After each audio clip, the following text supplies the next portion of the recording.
Assalamualaikum warahmatullahi wabarakatuh. Sebelum saya memberikan komentar, mari kita saksikan bersama pernyataan dua Habib ini. Perkara yang harus diperhatikan di dalam pernikahan adalah al-kafa'ah, yaitu kesetaraan. Dan termasuk daripada kafa'ah, yaitu an-nasab, setara di dalam nasab. Jika ada perempuan menikah dengan lelaki yang tidak setara di dalam nasab, maka menurut pendapat Abu Hanifah, Imam Syafi'i, Imam Ahmad bin Hambal, tiga madhab ini mengatakan tidak sah. Pernikahan tersebut bisa sah. Bisa sah dengan dua syarat.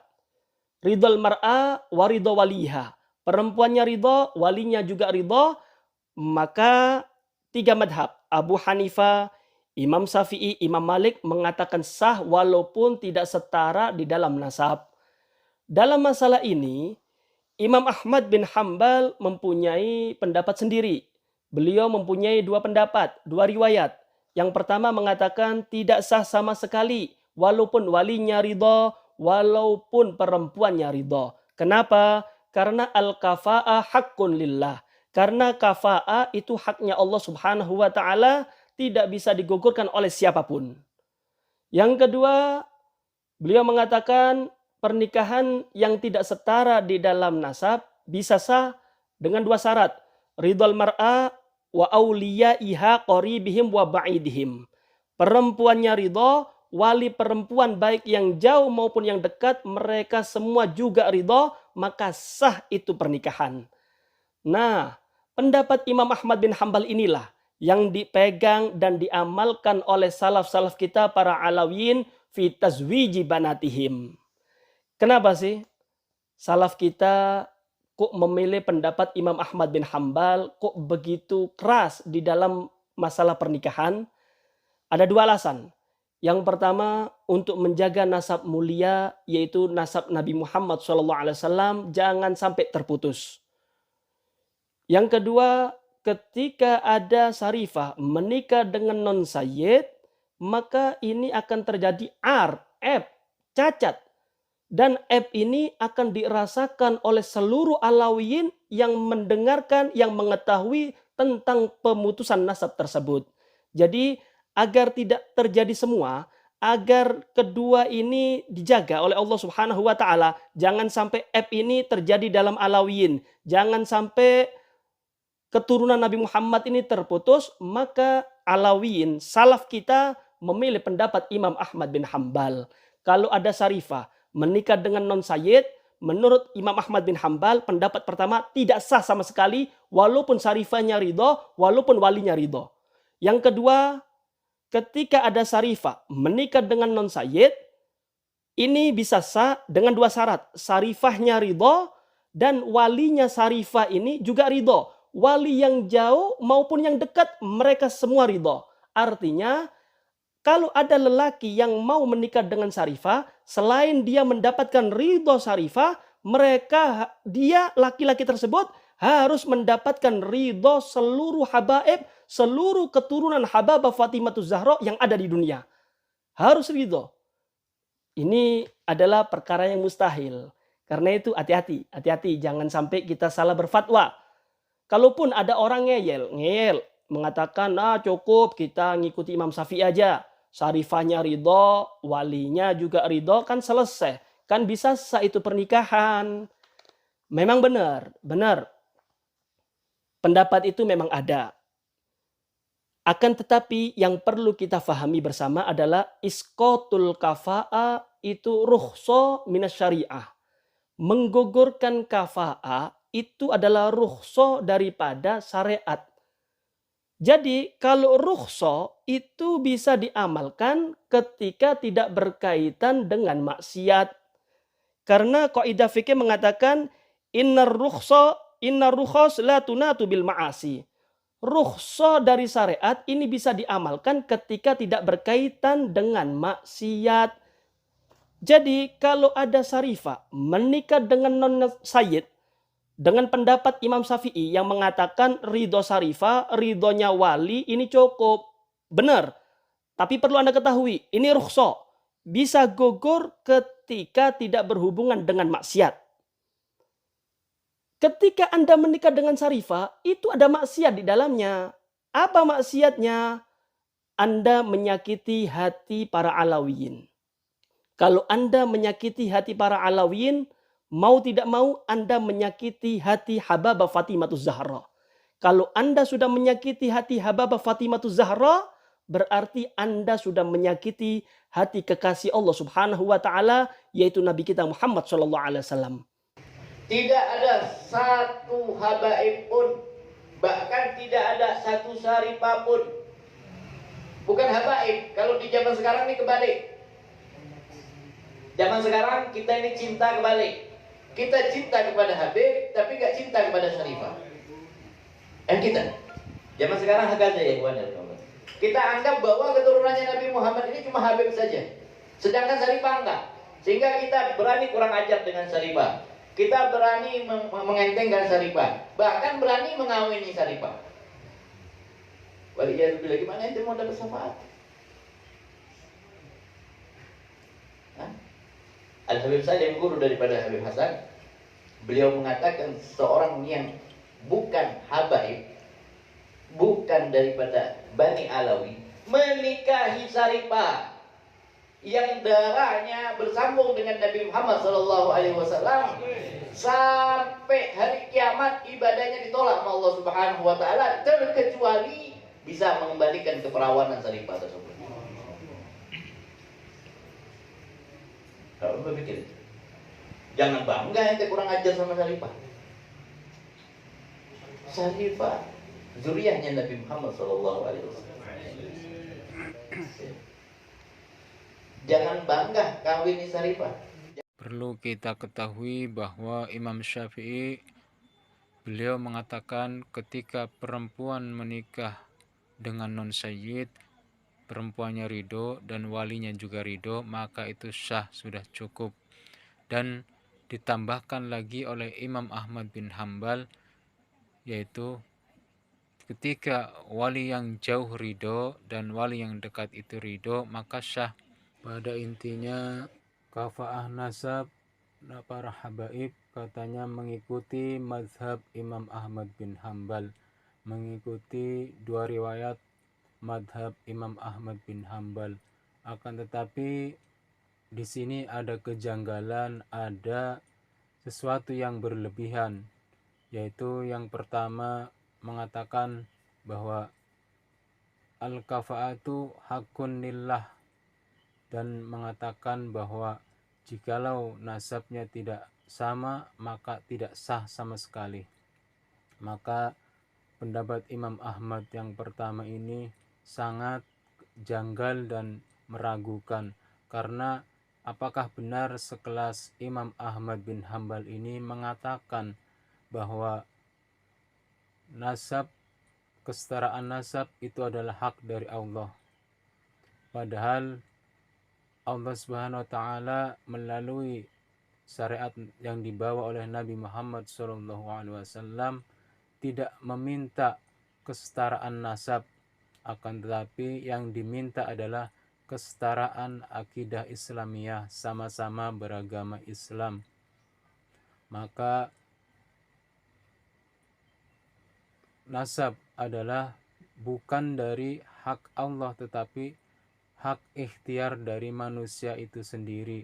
Maka al-kafa'atu hakun lillah ini patut dipertanyakan, karena tidak mungkin seorang Imam Ahmad bin Hambal ini mengatakan bahwa kafa'ah nasab ini adalah hak dari Allah Subhanahu wa taala. Yang dimaksud kafa'ah adalah hak Allah Subhanahu wa taala hanya pada akidah Islamiyah, sama-sama beragama Islam. Itulah yang diinginkan oleh Allah Subhanahu wa taala. Maka kesetaraan nasab adalah hak ikhtiar dari manusia itu sendiri. Maka pendapat yang pertama ini, pendapat riwayat yang dikatakan pernyataan dari Imam Ahmad bin Hambal ini sangat diragukan, Karena sebagaimana kita tahu, hadis Nabi saja ada yang dhaif, ada yang maudhu, apalagi seorang ulama bisa saja riwayat tersebut tidak benar.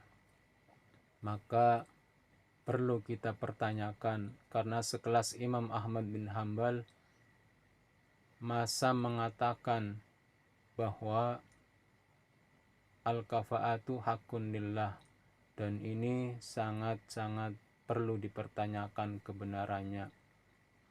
Kemudian yang kedua yaitu pendapat Imam Ahmad bin Hambal hanya mengatakan jikalau non sayyid ingin menikah dengan syarifah hanya perlu yaitu mendapatkan keriduan wali yang dekat dan wali yang jauh. Siapa wali yang dekat itu? Yaitu contohnya ayah, kakek, dan juga anaknya yang laki-laki, itulah wali yang dekat. Kemudian siapa wali yang jauh? Wali yang jauh contohnya paman, anak dari paman laki-laki, dan seterusnya. Itu contoh wali dekat dan wali yang jauh. Sebatas itu saja untuk meminta keridoan si non sayyid ini, meminta keridoan keluarga dari habaib, yaitu wali yang dekat dan wali yang jauh, sebatas ini saja. Kemudian jikalau ada orang-orang di luar wali dekat dan wali jauh ini, ada yang tidak suka, ada yang marah atau mungkin benci terhadap pernikahan tersebut karena dianggap tidak setara, maka kembali kepada habib tersebut atau kembali kepada zuriyah tersebut. Kenapa terhadap sesuatu yang halal mereka tidak suka? Berarti mereka memiliki penyakit di dalam hatinya, merasa paling mulia, merasa paling baik, walaupun alasannya ingin menjaga zuriyah Nabi agar tidak sampai terputus, tetapi menjagalah sewajarnya, tidak sampai mengharamkan sesuatu yang halal. Ini namanya sangat berlebihan, karena hakikatnya yang menjaga apapun di dunia ini adalah Allah Subhanahu wa Ta'ala. Jadi jikalau ingin menjaga keberlangsungan keberadaan para zuriyah Nabi, sewajarnya saja. Jikalau kita melihat sesuatu yang halal, maka ikhlaslah, ridolah, karena yang menjaga keberadaan zuriyah Nabi hakikatnya Allah Subhanahu wa Ta'ala yang menjaga.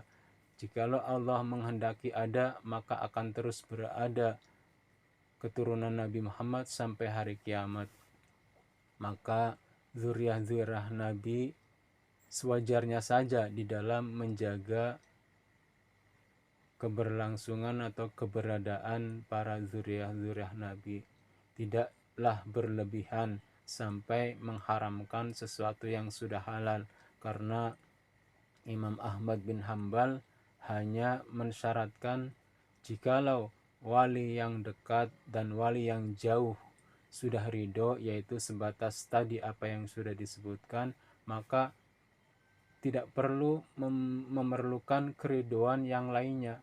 Zuriyah Nabi yang di luar ini itu tidak menjadikan syarat batalnya atau tidak menjadi syarat sahnya di dalam pernikahan ini. Karena riwayat Imam Ahmad bin Hambal yang kedua ini hanya memerlukan keriduan dari wali dekat dan wali yang jauh sewajarnya. Di luar itu tidak membatalkan atau juga mengesahkan pernikahan non sayyid dan syarifah ini. Selain itu, jikalau di luar wali dekat dan wali jauh ini pada marah, pada benci, itu bukan termasuk kemaksiatan yang membuat tidak sahnya pernikahan atau batalnya pernikahan. Jangan disandingkan dengan usul fikih tentang ar-rukhasu la tunatu bil ma'asi. tidak tepat disandingkan dengan usul fikih ini, bahwa rukhsah itu tidak bisa dikaitkan dengan sesuatu yang bermaksiat. Karena sebagaimana pendapat Imam Ahmad bin Hambal ini hanya mengatakan mendapatkan keriduan wali yang dekat dan wali yang jauh itu sudah cukup. Maka jikalau ada habaib atau juga zuriyah Nabi di luar ini tidak suka atau tidak membenci keadaan pernikahan tersebut, maka itu tidak termasuk maksiat, karena sebagaimana syarat Imam Ahmad bin Hambal hanya menyaratkan keriduan wali yang dekat dan wali yang jauh. Di luar ini, maka jikalau ada orang yang marah atau zuriyah atau habib yang marah tidak suka, maka itu masalah atau penyakit yang harus diistighfari oleh habib tersebut itu sendiri, karena hal ini tidaklah termasuk maksiat, karena sudah sesuatu yang menjadi kehalalan sebagaimana pendapat Imam Ahmad bin Hambal, tidak mensyaratkan harus meminta keriduan habaib atau meminta keriduan dari zuriyah Nabi seluruh dunia. Ini sangat berlebihan. Jadi wali yang jauh itu bukannya meminta keriduan habaib atau zuriyah Nabi seluruh dunia. Ini namanya berlebihan, bahkan namanya keluar dari hukum Imam Ahmad bin Hambal. Ditambah lagi ada pernyataan seorang habib mengatakan, jikalau non sayyid menikah dengan syarifah maka ibadahnya ditolak kecuali bisa mengembalikan keperawanannya. Dan ini juga sesuatu atau pernyataan yang sangat berlebihan, karena tidak ada dalil dan hadis pun yang mengatakan hal seperti ini. Ini namanya sesuatu yang berlebihan dan tidak ada syariat yang seperti ini. Dan inilah yang menjadi perbedaan antara kafaah nasab para wali songo dan kafaah para habaib. Karena jikalau para habaib sebagaimana yang dinyatakan olehnya mengikuti mazhab Imam Ahmad bin Hambal, akan tetapi cara di dalam mengikutinya berlebihan, bahkan keluar dari hukum Imam Ahmad bin Hambal, keluar dari pendapat Imam Ahmad bin Hambal, sangatlah berlebihan. Jikalau zuriyah wali songo atau keturunan wali songo, maka kafaahnya tidak seperti ini. Ini bukti bahwasannya wali songo ini bukanlah dari Ba'alawi. Ini sangat jelas, karena tidaklah seperti kafaahnya para habaib yang melarang, bahkan bukan hanya melarang, sampai mengharamkan menikah dengan orang-orang pribumi atau selainnya. Ini sangat jelas menjadi bukti bahwa wali songo bukan keturunan atau klan Ba'alawi. Inilah suatu yang sangat jelas bahwasannya wali songo bukan keturunan dari klan Ba'alawi. Sebagaimana kafaah nasab klan Ba'alawi berbeda dengan kafaah nasab para wali songo, karena wali songo menikah dengan orang pribumi dan anak keturunannya boleh menikah dan juga boleh dinikahi oleh orang-orang pribumi, sehingga wali songo menjadi pribumi.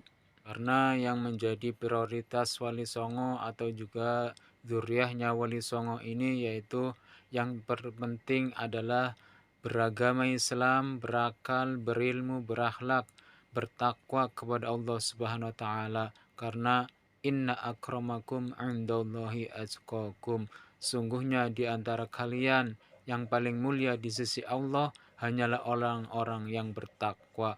Maka itulah yang menjadi pegangan utama. Intinya hukum yang ada pada mazhab Imam Ahmad bin Hambal itu ada karena untuk bisa dilaksanakan atau diaplikasikan, bukan kok menjadi mustahil dilaksanakan, maka ini menyalahi aturan, karena adanya hukum pada mazhab Imam Ahmad bin Hambal agar kiranya hukum tersebut bisa untuk dilaksanakan, maka riwayat yang kedualah yang pantas untuk bisa dilaksanakan, yaitu ketika ada non sayyid dan syarifah menikah, maka cukup dengan meminta ridho dari wali yang dekat dan wali yang jauh, sebatas itu saja. Di luar itu semua maka tidak perlu memerlukan izin dari di luar itu semua. Yang hanya diperlukan meminta izin dan keriduannya hanya wali dekat dan wali jauh saja. Begitulah yang diharapkan oleh Imam Ahmad bin Hambal agar bisa dilaksanakan madhabnya atau pendapat yang ada di dalam hukum madhabnya.